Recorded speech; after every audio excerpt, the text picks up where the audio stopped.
The small angle approximation is a polynomial approximation to the common trigonometric functions sine, cosine, and tangent that's valid for small arguments. For sine theta, the approximation is theta.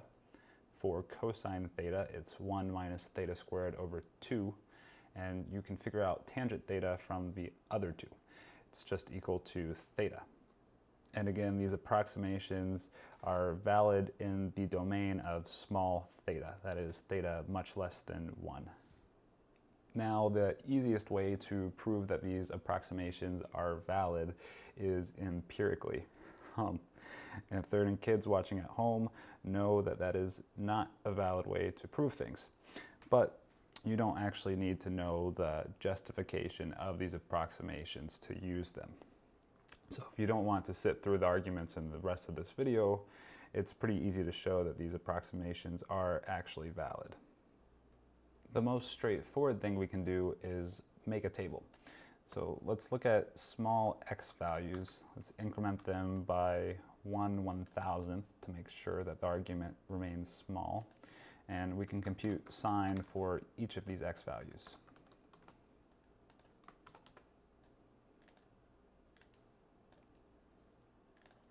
And you can see that this is a pretty darn good approximation for these small values of x. We can also verify the cosine approximation by computing 1 minus x squared over 2.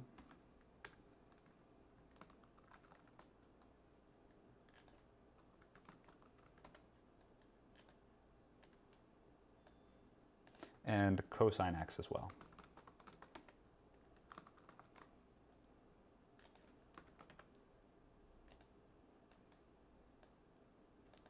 And this approximation is also quite good. If you don't like tables, it's also pretty easy to look at this graphically. Let's make a plot of x and sine x, and we'll look at small values of x.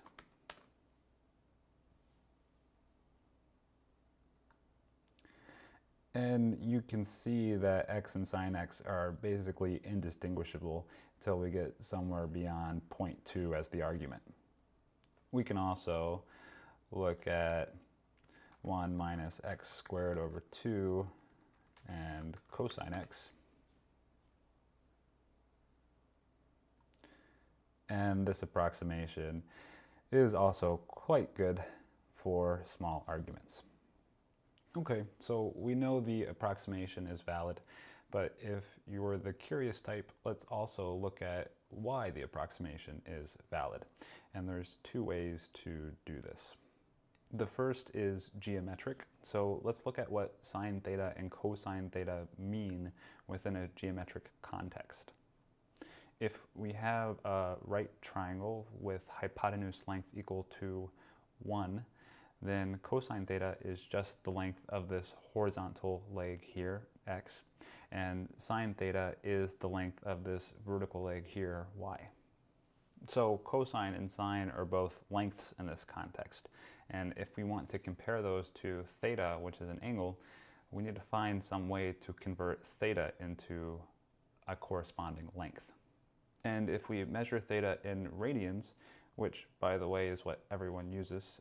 If you still are using degrees, stop. This is really easy to do.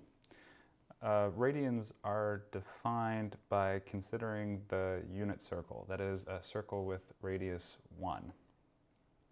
The value of an angle in radians is equal to the arc length that that angle defines on the unit circle. That's why there are 2 pi radians in a circle, because the circumference of the unit circle is 2 pi. So this angle theta here is equal to this corresponding arc length s here. And now it's pretty straightforward to see why sine theta is approximately equal to theta when theta is small.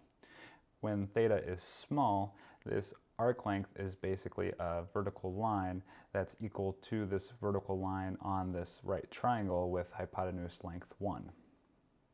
It's even more straightforward to see that cosine theta is approximately equal to 1. When theta is small, then this horizontal leg of this right triangle is basically the radius of the unit circle, which is just 1. It's a little trickier to see where we get this negative theta squared over 2 term in the approximation. A slight hand-waving explanation is to use the Pythagorean theorem. So we know that cosine squared theta plus sine squared theta has to equal 1, which is the square of the length of the hypotenuse. But if we plug in our approximations to cosine theta and sine theta, then cosine squared theta plus sine squared theta is 1 squared plus theta squared, which is clearly larger than 1. But we can get it closer to 1 by modifying our approximation to cosine theta. If we make our approximation 1 minus theta squared over 2, then cosine squared theta is 1 minus theta squared plus theta to the 4th over 4. So now when we take our approximation of cosine squared theta plus sine squared theta, we get 1 plus theta to the 4th over 4 instead of 1 plus theta squared. And when theta is small, theta to the 4th is much smaller than theta squared. Let's say theta equals 0.01, for example. Then theta squared is equal to 0.0001, but theta to the 4th has an extra 4 zeros in front. And then the division by 4 just makes it a quarter smaller. So for theta equals 0.01, 1 plus theta to the 4th over 4 is 1 point, a lot of zeros, and then 2.5, which is pretty close to 1. So that's the geometric justification of these approximations.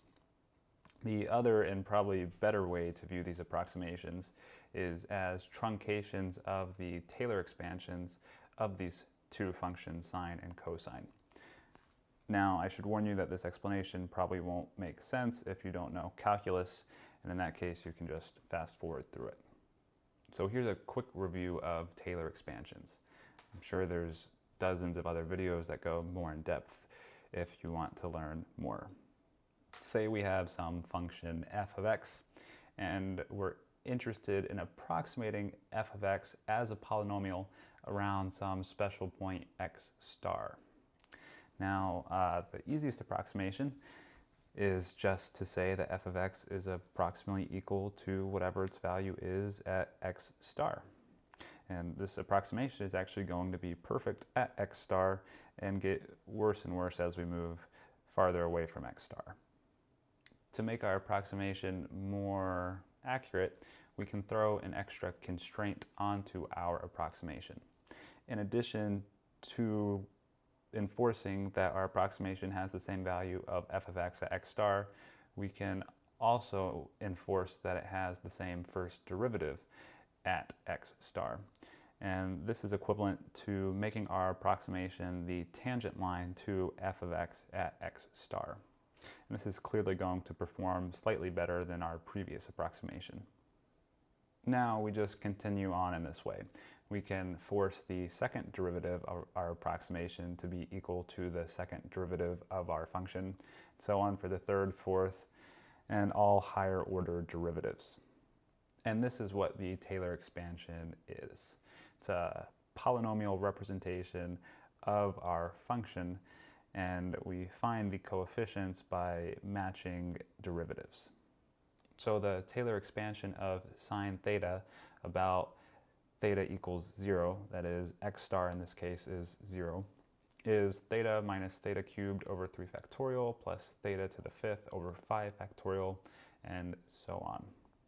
The value of sine theta at 0 is 0, so we don't have a constant term in the Taylor expansion.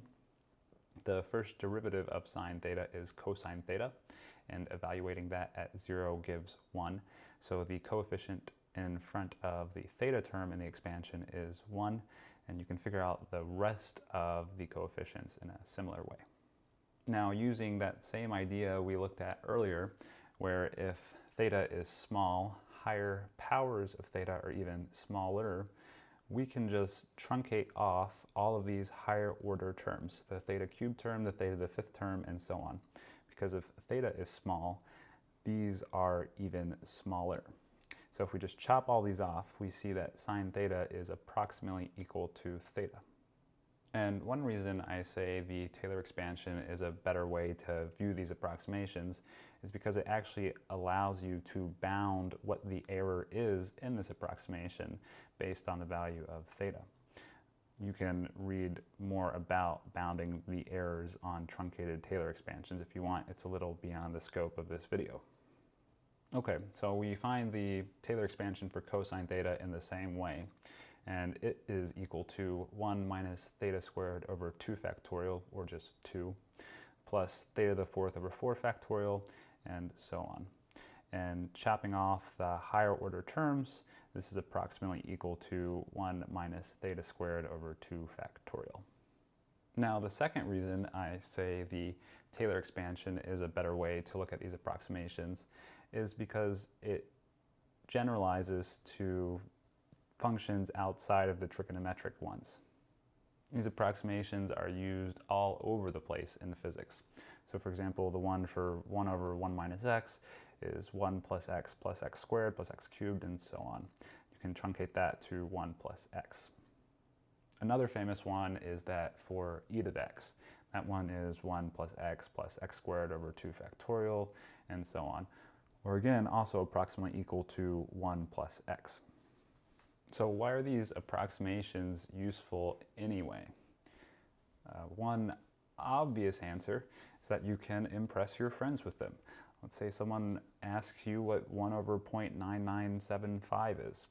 Well, you know you can rewrite that as 1 over 1 minus 0.0025, and 0.0025 is a small value, so you can use the approximation to 1 over 1 minus x, which is 1 plus x. So you know that this is about equal to 1.0025. There's actually a famous story about Richard Feynman using this trick to compute the cube root of 1729. 1729 is very close to 1728, which is the cube of 12. So we can write this as the cube root of 12 cubed plus 1. The next thing we want to do is take the expansion of the cube root of x about x equals 1728. So we take the value of the cube root of x at 1728 and then add on the first derivative. The first derivative of the cube root of x is 1/3 times 1 over the cube root of x squared. And we want to evaluate that at x equals 1728. And then scale it by the difference between the value we want to know and the value we expanded about. In this case, the difference is just 1, so we can actually drop that. So our approximation says the cube root of 1729 is approximately equal to 12 plus 1/3 times 1 over 144, or 1 over 432. Now 1 over 432 is going to be in between 1 over 500 and 1 over 400. 1 over 500 is 0.002 and 1 over 400 is 0.0025. It's closer to 1 over 400 than 1 over 500, so let's call it 0.0023. So our approximation to the cube root of 1729 is 12.0023. Let's see how we actually did. Taking the cube root is equivalent to raising something to the third power. So let's raise 1729 to the 1/3 power. We get 12.0023. So we were accurate to 4 decimal places with our expansion. That's pretty impressive for doing a mental calculation in under a minute. Okay, so these are actually pretty shallow applications of these approximations. One of the most common applications of these approximations is in solving differential equations. A ubiquitous differential equation in physics is the second derivative of x with respect to t plus k, where k is some constant, times f of x equals 0. And this is ubiquitous because it's actually a restatement of Newton's second law. which says that the force acting on an object is equal to its mass times its acceleration. So the acceleration is actually just the second derivative of x with respect to t. And in general, the force can also be a function of the position. So if we rearrange this, we get the second derivative of x with respect to t minus the force over m. And so negative 1 over m is playing the role of k here, equals 0, which is the differential equation I just showed. And if we want to know the position x of our particle for all times, we have to solve this differential equation. And this is more or less the whole game of classical mechanics. And this is where our approximations come in. In general, this differential equation is hard to solve, but it's very easy to solve if f of x is just equal to x scaled by some constant. In that case, this differential equation has a very well-known solution. It's just equal to a superposition of the sine and cosine functions, interestingly enough. So let's say we're unfortunate enough to get this more complicated differential equation, where the driving term is actually a sine function. And there's not a good solution to this differential equation. However, if we're only interested in small values of x, we can approximate sine x by x, in which case we can reuse the solution to this easier differential equation. This happens all over the place in physics. The first place you'll probably encounter it is in solving for the motion of a pendulum.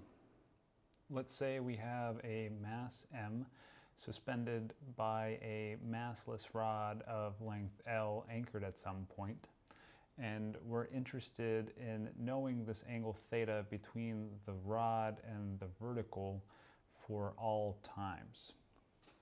So there's two forces at play here. There's gravity acting downwards on the mass with magnitude mg, and there's the tension in the rod acting parallel to the rod. And that tension counteracts the component of gravity parallel to it. So let's resolve the gravitational force into two components, the one parallel to the rod and one perpendicular to it. So this angle between the rod and the vertical is theta, and that means that this other angle here is also theta. And finally, that means this third angle is also theta. So the component of gravity in a direction parallel to the rod has magnitude mg cosine theta, and this perpendicular piece has magnitude mg sine theta. The piece parallel to the rod is counteracted by the tension in the rod, and so the net force on the mass is directed perpendicular to the rod, and it has magnitude mg sine theta. Now, what we're really interested in knowing is the net torque acting on the mass. And this is just going to be equal to the net force times the length of the rod, because the mass is rotating about where that rod is fixed. So the net torque is mgl sine theta. And there's actually a negative sign in front too. And that's because the torque is directed in such a way to decrease the angle theta. It's always trying to make it smaller. It's the inertia of the mass that increases theta. The torque is always directed to decrease it. So to find this angle theta for all times, we have to solve Newton's second law, but in its angular form. In its angular form, it says the net torque on a system is equal to its moment of inertia times the angular acceleration. And fortunately, the moment of inertia for the system is very simple. It's just ml squared.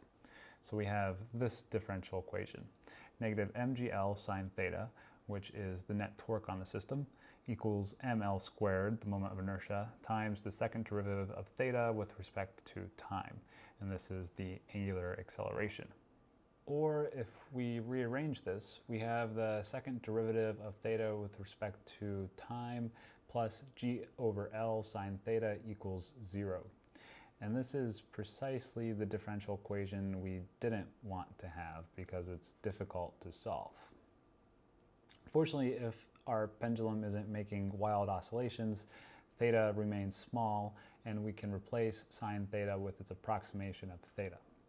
And in that case, we know the solution to this differential equation, which is equivalent to knowing the position of this pendulum for all times. This situation comes up all the time in physics, and I think it's probably one of the best applications of the small angle approximation and of these truncated Taylor expansions in general.